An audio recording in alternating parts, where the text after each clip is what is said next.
So I am here with basically my favorite people in the whole wide world, and I'm going to throw in a plug for Dave, who's going to talk about urban fishing issues in a minute. We work on swimmable, drinkable, fishable water, but from a grassroots perspective. So we're not necessarily scientists. My first degree is in radio and television arts. We're here because we love water, and we like using water, and we like the things that happen in our community around water.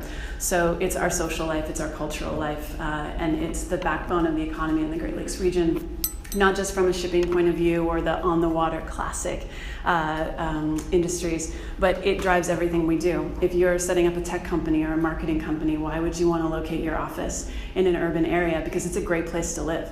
That's what's going to want to make people work for your company and come to your office and be part of that community. So we see the Great Lakes as the greatest asset that our cities have, and I welcome everybody to the city of Toronto. I love the city. I grew up not that far from here, and I'm going to say some things about the city and our waterfront tonight that aren't so positive or wonderful or great to illustrate why wastewater is such an important issue.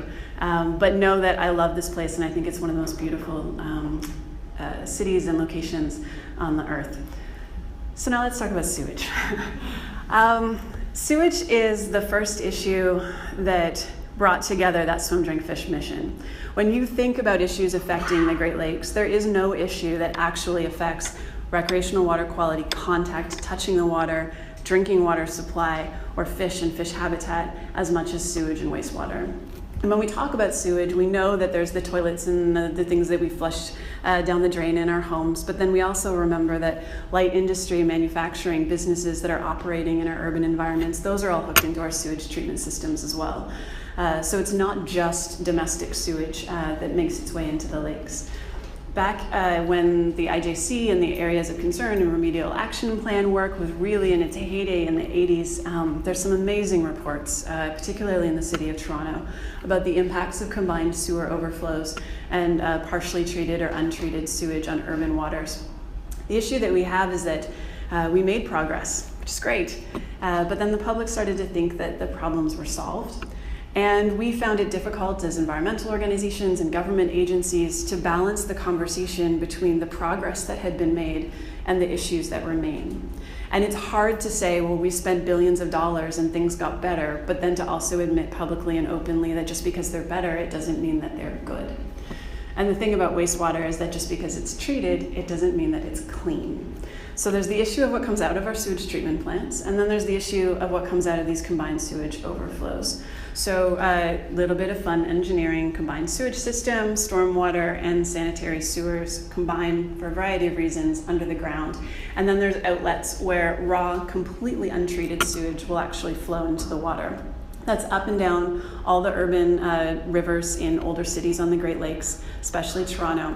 And there's 9 outlets directly into the Toronto Harbor. So Toronto has made incredible progress on its beaches and should be commended for that work. But the issue that Lake Ontario Waterkeeper has is all the other recreational water users out there, the boaters, the paddlers, the sailors, the fishers. None of those waters are being monitored. So if you subtract the 5% of official beach property on the Toronto waterfront, 95% of the Toronto waterfront is not actually monitored. We don't know what the water quality is. All we know is that there's these combined sewer systems that are putting raw sewage into the lake. We know it's raw sewage because we can see the things that people are flushing down their toilet floating in the lake. It's indelicate, but that's what actually happens. So when we talk about restoration of the Great Lakes and the money that's being spent and the progress that's being made, you can undo 30 years of progress on the lake with one person in a canoe paddling by floating condoms.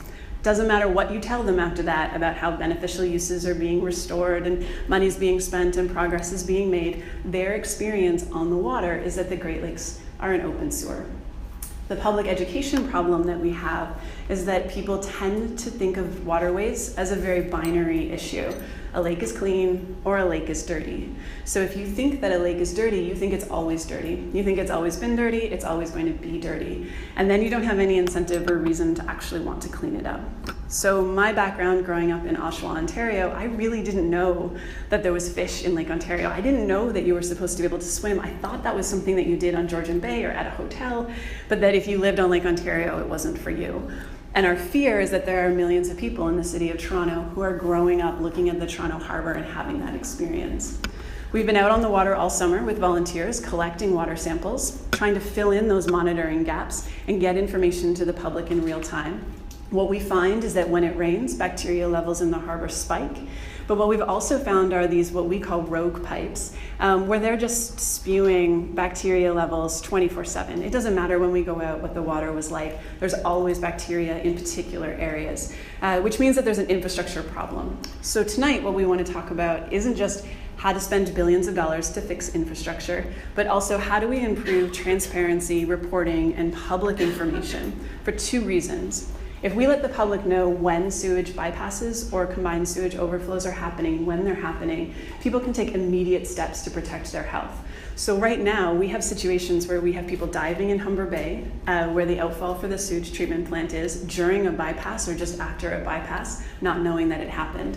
We have canoe and kayak students at the Harbourfront Canoe and Kayak Club who are practicing their kayak rolls in front of a combined sewage pipe, and they don't know that it's happening. So just give people the basic tools to protect their health. And we include anglers and the people who are on the water, touching the water.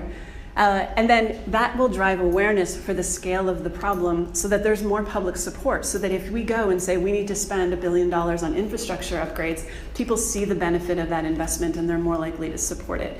So using those water quality issues as a way to create a public conversation about the need for infrastructure spending makes it easier for the IJC or the City of Toronto or the Remedial Action Plan folks to go out there and actually get their job done, because now the public's on the side, because they understand the benefits of the work being done. So I'm looking forward to chatting with anybody who wants to talk about wastewater tonight, and thank you for your time.